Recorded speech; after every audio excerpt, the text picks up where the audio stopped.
Regardless of political sentiment, most people agree that Eleanor Roosevelt is the outstanding woman of our time. McCall's Magazine is proud to have her as a member of its family through her regular monthly column of questions and answers, If You Ask Me. In our current issue, in celebration of Mrs. Roosevelt's 74th birthday, we're running a special 9-page story entitled Eleanor Roosevelt, Her Life in Pictures. We thought you'd enjoy hearing Mrs. Roosevelt's own comments about some of the photographs we're running in the current McCall's. She has become a pin-up girl at McCall's through this charming photograph which we're using on the title page of the story.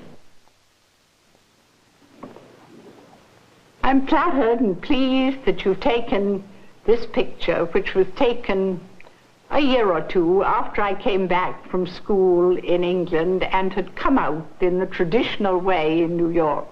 The fashions seem so funny today with the high neck and the gold beads around my neck, and above all the hair, the pompadour, and I had hair below my waist, and so it was hard to get it screwed up on top of my head. But a great pompadour makes you look quite different. All I can say about the fashions today is that at least we've progressed and are more comfortable. In the next picture with your father, you seem to have a very nice relationship with him. He meant a great deal to you, didn't he? Oh, my father meant a tremendous amount. I adored him all the days of my childhood, and did for many years. Did he have a particular nickname he used to call you? Or? Yes, he called me Little Nell, after the Little Nell in Dickens's story, and I always liked that. I'm sitting on my father's knee, a very badly dressed little girl, right after my mother's death, so I had a black dress with a white front. But I adored my father, and I'm sure I was very happy. The next picture is quite a lovely picture of your mother. What is your most vivid memory of her? Oh, my mother was very beautiful, and I was a very ugly little girl. I think she always wondered why her daughter had to be so ugly, and she would occasionally say that in the Hall family there were really no ugly ducklings, and I was the exception. But she was a very lovely person with a great sense of duty and responsibility, and so I think I adored my mother, but rather like a distant and beautiful thing that I couldn't possibly get close to. In your mother's day, did women have a knowledge of child care and child guidance as they do today? Not in the modern way, but my mother had a great deal of knowledge of what she wanted for my education. She was really responsible for the fact that I was sent abroad at 15 to school, even though she'd been dead many years. Here is one. I remember very well. I'd come home from Europe, and this is on my husband's uncle, Mr. Warren Delano's place at Steen Vallertje, which was a Dutch name. That was up near Barrytown, New York. And they were all playing games, and I didn't know how to play any game. I was a very unathletic person. But I could watch very appreciatively. And I think my husband was showing off.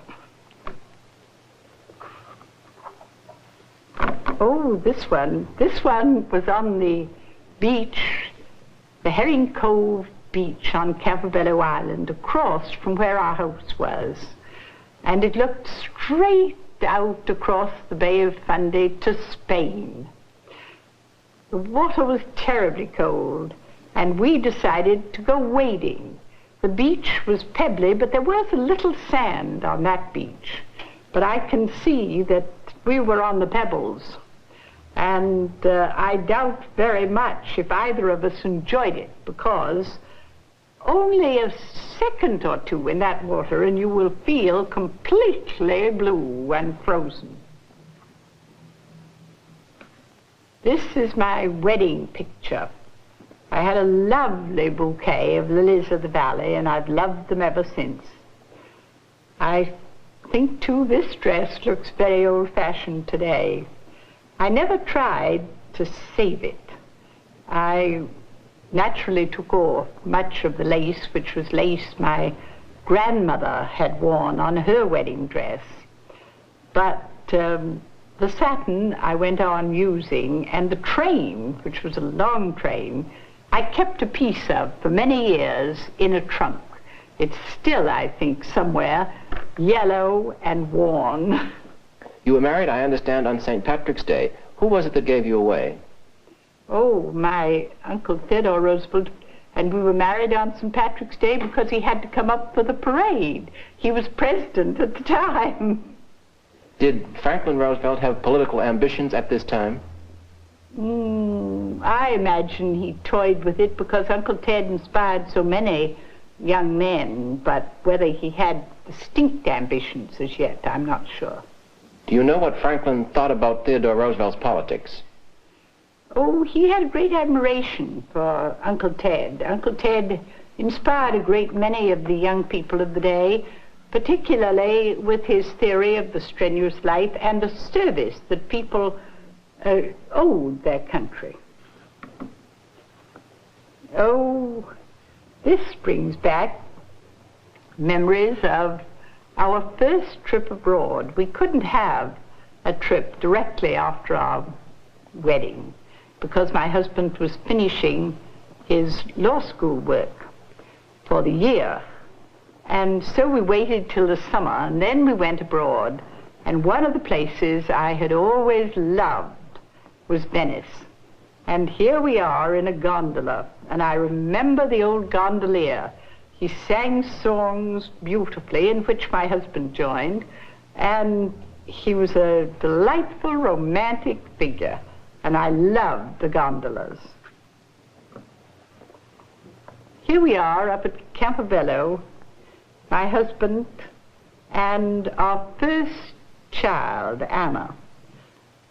We had many troubles with Anna because I knew nothing about the care of babies.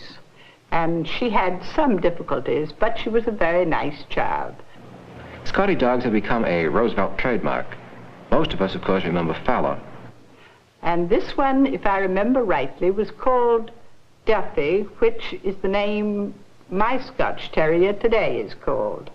And we varied between Duffy and later Franklin called most of his Scotch Terriers Fowler, after the Murray of Fowler Hill, who was a border, I suppose you'd call him today, a border robber in Scotland. Suddenly this picture shows a family that has grown enormously. Here we are in the second house that we lived in Washington when my husband was Assistant Secretary of the Navy.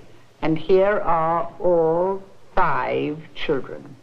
Anna, James standing up, Elliot on one side, and Franklin sitting on my husband's knee, and Johnny sitting on mine.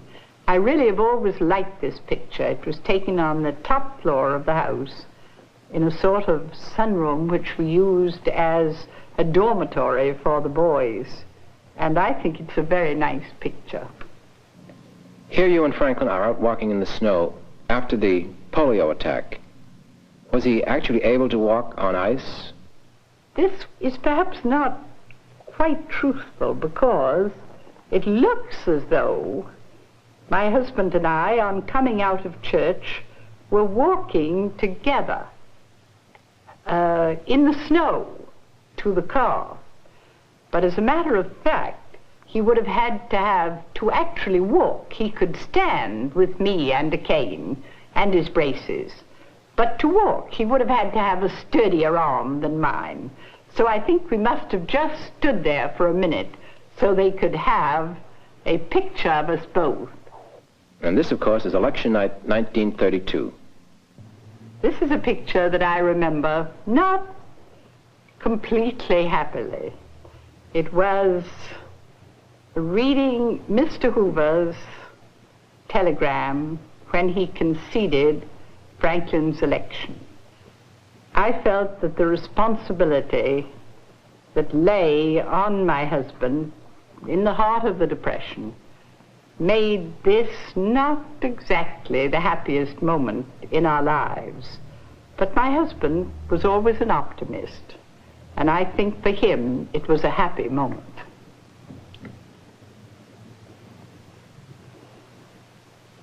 Oh, this is one that I hardly think the gentleman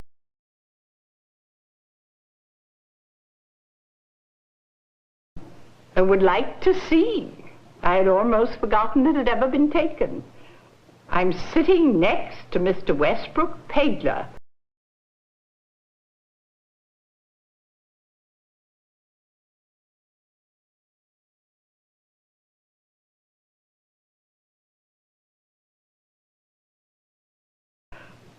Quite chummily, we're quite close together. And we seem to be having a very cheerful time. I'm surprised that Mr. Pegler ever let himself go in that way. Mrs. Roosevelt, you've been strongly criticized, and often. How do you react to criticism? I don't really mind criticism except from people I love. And then, if I think it's really truthful criticism, I think about it very carefully. Here comes a picture which must have made me very angry when it was originally taken, because the one thing I've always been opposed to is photographs of people kissing each other, whether it was my husband or my children or my friends. I just didn't like it. And here I was evidently being met by my husband, probably when I came back from England during the war. The Queen had asked me to see the work of the women over there. And while we were there, I went over on a commercial plane. While we were there, our troops landed, among them my son Elliot and his flyers. And they landed in North Africa, and suddenly Mr. Churchill and Mr. Wynand, our ambassador, said, "We can't go back on a commercial plane that stops in Lisbon. The Germans will find out and she'll endanger everybody else on the plane." So at last I was sent back in one of our returning bombers with a crew that had delivered a bomber. The heat went off and we were cold the whole way over. It was a most difficult and unpleasant trip. However, I enjoyed it. And I think this is probably taken, certainly without my knowledge, as I got into the car on the return from that trip. But evidently my husband was glad to see me when I got back. As First Lady of the land and a newspaper woman, you must have known many things that you couldn't talk or write about. This cartoon appeared when the president was deciding whether or not he would run for a third term. There were many cartoons. They depicted many things. I'm afraid I did some things which were not usual for the lady in the White House.